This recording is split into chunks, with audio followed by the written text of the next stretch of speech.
Hello students, आज हम chapter number 13 direct and indirect proportion देखने जा रहे हैं। तो उसमें सबसे पहले तो हम 7th स्टैंडर्ड में जो पढ़ के आए वो देखते हैं। उसमें सबसे पहले बात है रेशियो की। तो रेशियो किसे बोला जाता है? तो the ratio is use to compare two quantities, यानी कि दो क्वांटिटीज को हमें कंपेयर करने के लिए रेशियो का हम यूज कर सकते हैं। और वो दोनों क्वांटिटीज जो है उसका जो यूनिट होता है वो सेम होना चाहिए। वो हमने पढ़ा है 7th स्टैंडर्ड में। द रेशियो जो रेशियो है उसे दो डॉट से रिप्रेजेंट किया जा सकता है एंड उसे रीड एज टू बोला जा सकता है, बोलते हैं हम। सो और उसे हम फ्रैक्शन फॉर्म में भी हम लिख सकते हैं। फॉर एग्जाम्पल देखें तो the ratio of the height of Mahesh and Ramesh. तो यहाँ पे मान लो कि मैंने यहाँ पे height of Ramesh and height of Mahesh लिखा है। अब हाइट ऑफ रमेश जो है वो 175 सेंटीमीटर है और महेश का जो हाइट है वो 125 सेंटीमीटर है। तो हम यहाँ पे ऐसा हमें अगर इसे देख रेशियो में रिप्रेजेंट करना है तो यहाँ पे आप देखो कि यहाँ पे दो कैंडिडेट से रमेश एंड महेश और दोनों का हाइट था और दोनों का जो हाइट था वो हमें सेंटीमीटर में दिया हुआ है, यानी कि दोनों हाइट हमें सेंटीमीटर में दिया हुआ है। तो अगर उसे उसे मुझे रेशियो के फॉर्म में लिखना है तो मैं यहाँ पे लिखूंगा the ratio of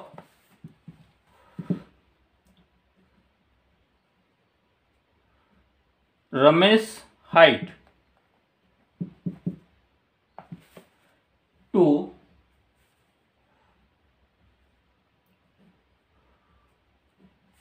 Mahesh height is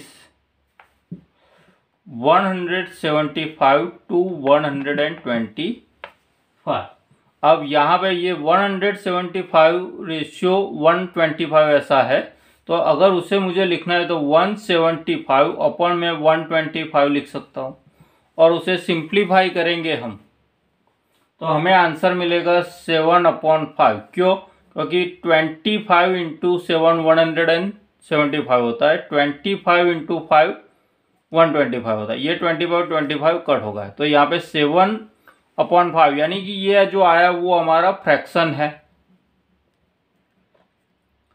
और उसे रेशियो के फॉर्म में लिखना है तो 7/5 ऐसा हम लिख सकते हैं। तो ये बात हुई हमारी रेशियो की। अब हम बात करते हैं प्रोपोर्शन की। तो प्रोपोर्शन क्या है? तो प्रोपोर्शन जो है वो दो रेशियो के बीच का इक्वालिटी हमें रिप्रेजेंट कर रहा है। Proportion shows the equality between two ratios.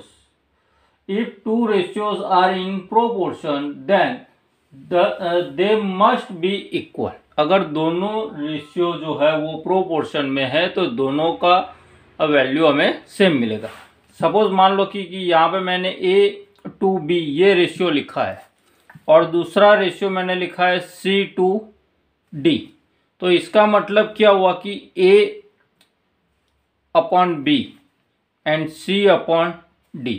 अगर ये दोनों रेशियो का वैल्यू हमें सेम मिलता है तो ये दोनों रेशियो प्रोपोर्शन में ऐसा हम बोल सकते हैं। तो ये बात हुई प्रोपोर्शन की। अब हम बात करते हैं कि direct proportion and indirect proportion. तो सबसे पहले हम बात करेंगे direct.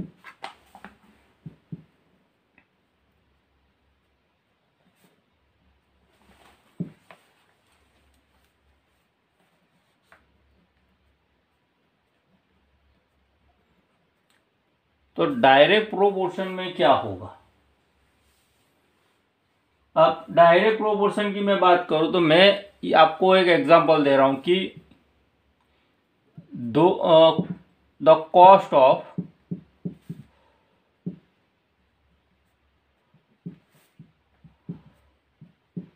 2 pen equal to 20 rupees. अब मैंने यहाँ पे बोला कि 2 पेन की कॉस्ट 20 रुपीज है। अब मैं बोल रहा हूं therefore the cost of 5 pen equal to 50 rupees. अब यहाँ पे आप देखोगे कि 2 पेन की कॉस्ट मुझे 20 रुपीज है, तो एक पेन मुझे 10 रुपीज में पड़ा, तो 5 पेन की वैल्यू हो जाएगी 50 रुपीज। तो यहाँ पे आप देखोगे कि ये जो है नंबर ऑफ पेन और यहाँ पे है रुपीस, तो नंबर ऑफ पेन यहाँ पे 2 था, अब यहाँ पे नंबर ऑफ पेन हो गया 5, यानी कि पेन का जो नंबर था वो बढ़ा, तो उसका जो कॉस्टिंग है वो भी बढ़ेगा। तो उसका मतलब ये हुआ कि if the number of things purchase is increase then the amount to pay will also increase. यानी कि 2 पेन का वैल्यू 20 था, अब 2 पेन में से हमने पेन परचेज किया 5, तो परचेसिंग में इंक्रीज हुआ, तो जो हमें अमाउंट पे करना पड़ेगा वो भी बढ़ेगा। तो यहाँ पे 20 की जगह पे हमें यहाँ पे 50 रुपीज देने पड़ेंगे। तो यहाँ पे हम ऐसा बोल सकते हैं कि ये जो है वो डायरेक्ट प्रोपोर्शन में है, डायरेक्ट प्रोपोर्शन है कि एक का वैल्यू बढ़ा तो दूसरे का वैल्यू भी बढ़ रहा है। उसी तरह से मान लो कि हम अगर यूनिफॉर्म स्पीड से 10 किलोमीटर पर आवर की स्पीड से साइकिल चला रहे हैं, और तो हमें यहाँ एक प्लेस से दूसरे प्लेस में जाने के लिए 2 आवर्स लगता है, लेकिन अगर मैंने साइकिल का स्पीड बढ़ा दिया तो मुझे दूसरे प्लेस पे जाने का टाइम जो है वो मेरा कम हो जाएगा। तो यहाँ पे ऐसा हुआ कि एक को इंक्रीज करते हैं तो दूसरा इंक्रीज हो जाता, दूसरा जो होता है वो डिक्रीज होता है। यानी कि स्पीड जैसे ही हमने बढ़ाया, if the speed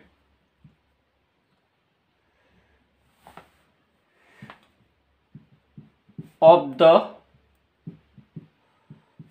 cycle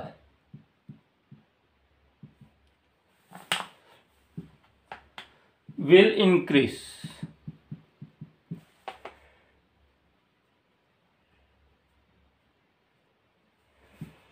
then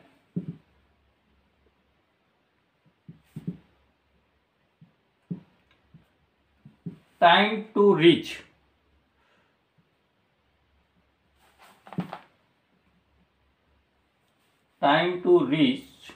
the destination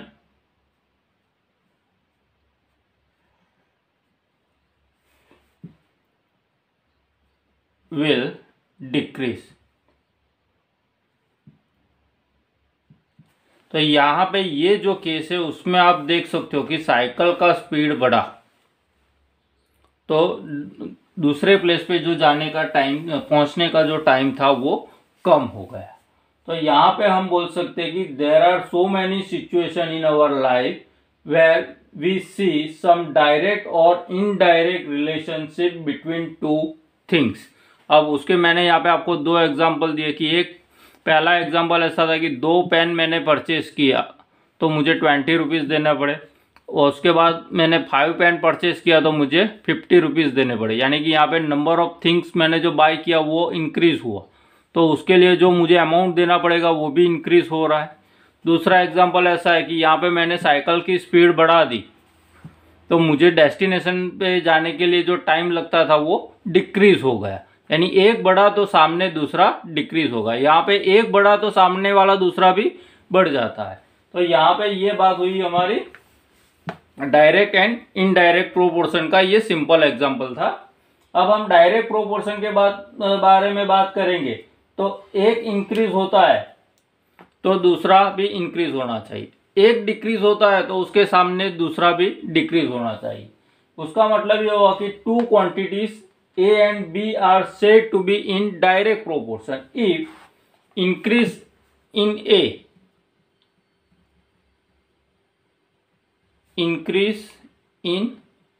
A then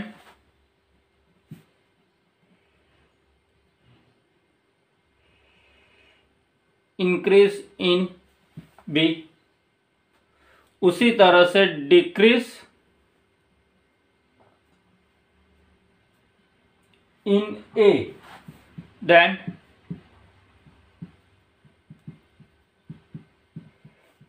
decrease in B. एक बढ़ता है तो सामने वाला भी बढ़ना ही चाहिए। एक कम हो रहा है, डिक्रीज हो रहा है, तो सामने वाला भी डिक्रीज ही होना चाहिए।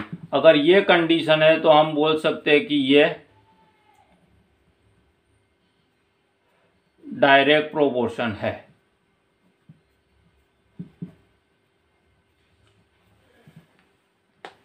लेकिन यहाँ पे उनका जो रेशियो है, the ratio of their respective values must be the same, उनका जो रेशियो है वो हमें सेम मिलना चाहिए। अब हम बात करते हैं कि हमारे पास मान लो कि 1 आवर का हम वर्क करते हैं, 1 आवर, तो हमें मान लो कि 20 रुपीज़ मिलता है। अब हमने टाइम बढ़ा दिया कि 2 आवर्स हमने काम किया, तो हमें कितने रुपीज़ मिलेंगे? 40 रुपीज़। तो यहाँ पे हम लिखते हैं टाइम जो आवर्स में दिया हुआ है, और यहाँ पे हम लिखते हैं रिम्यूनरेशन।